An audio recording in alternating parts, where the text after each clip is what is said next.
સૌથી પહેલા કે હું આપને જણાવવા માંગુ છું કે તાલુકા સ્વાગત કાર્યક્રમ જે માનનીય મુખ્યમંત્રી શ્રીના નેજા હેઠળ એક કાર્યક્રમ યોજાય છે કે તાલુકામાંથી કોઈ પણ વ્યક્તિ એમની ફરિયાદ લઈને જન કલ્યાણના પ્રશ્નો લઈને આવે છે અને એસડીએમ કક્ષાએ એનું નિરાકરણ થાય છે.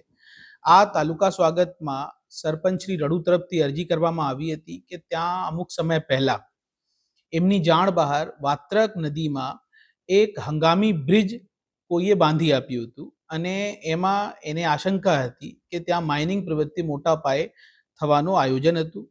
જ્યારે તાલુકા સ્વાગતમાં પ્રશ્ન આવ્યા ત્યારે મામલતદારની ટીમ ફ્લાઇંગ સ્ક્વોડ સાથે ત્યાં પહોંચી અને તપાસ કરતા માલુમ પડ્યું કે ત્યાં એક ખૂબ મોટો આયોજન એને બ્રિજ તરીકે કર્યું છે.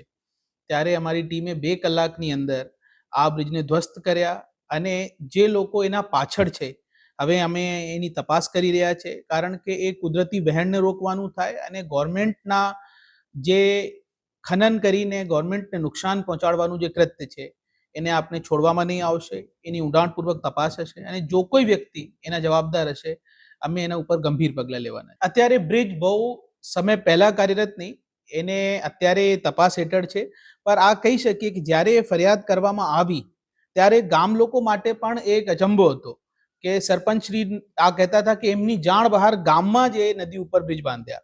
તો આપણે આ માની શકીએ કે બહુ વધારે સમય નહીં થયા હશે, પણ એનું આયોજન છે ખરેખર એક મેલાફાઈડ ઇન્ટેન્શનથી આ ઊભા કરવામાં આવ્યા છે અને મોટી ગવર્મેન્ટની નુકસાની કરવા માટે આયોજન હતું.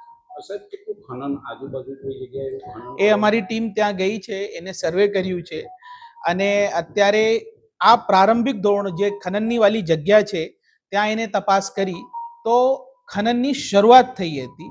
બહુ મોટો ડેમેજ નથી, તેમ છતાં આપણે માની શકીએ કે કરીબ 600-700 મેટ્રિક ટન અથવા એના આજુબાજુ એનાથી વધારે એ ખનનની ત્યાં શક્યતા થઈ છે. My school is one such future-ready school where I understand each and every concept taught in the class and don't rote learn, where teachers don't just use books and blackboard to teach but use new ways of teaching and learning like audiovisual learning, activity-based learning and group activities which enhances my conceptual understanding. My school also teaches coding, which is an important 21st century skill. Not just that, I get an opportunity to showcase my skill on a national platform. And with all this, I acquire important skills that make me future ready and confident. Would you also like to know where is my future ready school? Visit now and see for yourself.